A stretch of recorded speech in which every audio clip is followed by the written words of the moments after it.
మతతత్వ మతోన్మాద రాజకీయాలు చేస్తున్న బీజేపీతో మైత్రి దెబ్బతినడంతో సీఎం చంద్రబాబు నాయుడు, టీడీపీ నేతలు దివంగత ముఖ్యమంత్రి వైఎస్ రాజశేఖర్ రెడ్డి కుటుంబంపై దుష్ప్రచారం చేస్తున్నారని కాంగ్రెస్ పార్టీ రాష్ట్ర ప్రధాన కార్యదర్శి పఠాన్ మహమ్మద్ అలీ ఖాన్ ఆరోపించారు. కడపలో నిర్వహించిన విలేకరుల సమావేశంలో ఆయన మాట్లాడుతూ, రాజకీయ లాభాల కోసం మహానేత వైఎస్ రాజశేఖర్ రెడ్డి వ్యక్తిత్వాన్ని దెబ్బతీయాలని ప్రయత్నించడం తగదన్నారు. దశాబ్దాల తరువాత వైఎస్ఆర్ కుటుంబంపై ఆరోపణలు చేయడం వెనుక రాజకీయ కుట్ర ఉందని విమర్శించారు. ప్రజల సంక్షేమం కోసం జలయజ్ఞం, 108 అంబులెన్స్ సేవలు, యువతకు ఉపాధి అవకాశాలు కల్పించిన ఘనత వైఎస్ఆర్కేనని పేర్కొన్నారు. రాష్ట్ర ప్రభుత్వ వైఫల్యాలను కప్పిపుచ్చుకునేందుకే అసత్య ప్రచారాలు చేస్తున్నారని ఆరోపించారు. ఉన్న పొత్తు బీటలు వారుతున్నందున ప్రజల దృష్టిని మరల్చేందుకే ముఖ్యమంత్రి చంద్రబాబు నాయుడు సారథ్యంలోని తెలుగుదేశం పార్టీ మంత్రులు, నాయకులు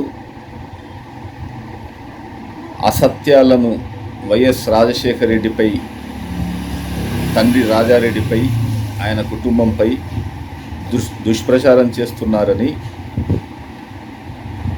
అంతే తప్ప ఇందులో ఎలాంటి వాస్తవాలు లేవని స్పష్టం చేస్తున్నాం.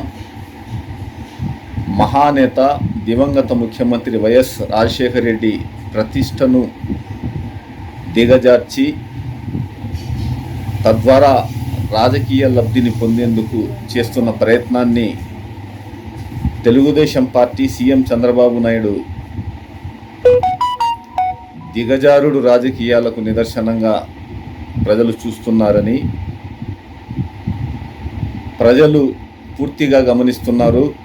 తెలుగుదేశం పార్టీ ప్రభుత్వంలోని మంత్రులు, సీఎం చంద్రబాబు, ఆయన కుమారుడు మంత్రి లోకేష్ చేస్తున్న ఆరోపణలు నిరాధారం. కాంగ్రెస్ పార్టీ దీన్ని పూర్తిగా ఖండిస్తోంది. గతంలో, ప్రస్తుతం తెలుగుదేశం పార్టీ ప్రభుత్వం అధికారంలో ఉంది. ఆరోపణలు చేస్తున్న సీఎం చంద్రబాబు నాయుడు ముఖ్యమంత్రిగా ఉన్నారు. ఆయన ఆరోపిస్తున్నట్లుగా నేరాలు, ఘోరాలు జరిగి ఉంటే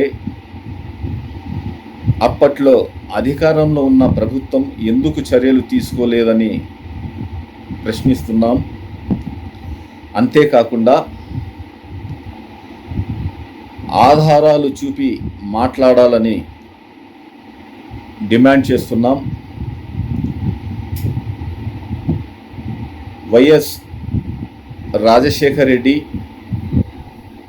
తెలుగుదేశం పార్టీ ముఖ్యమంత్రి, తెలుగుదేశం పార్టీ నేతలు చేస్తున్న ఆరోపణల ప్రకారం నేరాలు, ఘోరాలు చేసి ఉంటే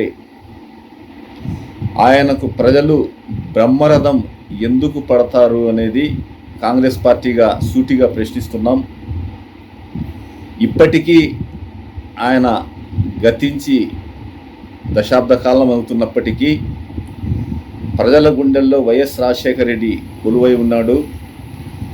కాంగ్రెస్ పార్టీ ప్రభుత్వ సారథిగా, కాంగ్రెస్ పార్టీ ముఖ్యమంత్రిగా జలయజ్ఞం, 104, 108 మెడికల్ వాహనాలు, యువతకు ఉపాధి కల్పన, సంక్షేమ పథకాలు, మైనార్టీలకు 4% రిజర్వేషన్లు, వెనుకబడిన తరగతుల వారికి ఎన్నో సంక్షేమ పథకాలు, రుణాలు, మహిళలకు ప్రత్యేక పథకాలు ప్రవేశపెట్టి జనరంజక పరిపాలన అందించిన ఘనత కాంగ్రెస్ పార్టీ ప్రభుత్వానిది. కాంగ్రెస్ పార్టీ ముఖ్యమంత్రిగా అప్పట్లో పనిచేసిన దివంగత ముఖ్యమంత్రి వైఎస్ రాజశేఖర రెడ్డిదే అని చెప్తున్నాం.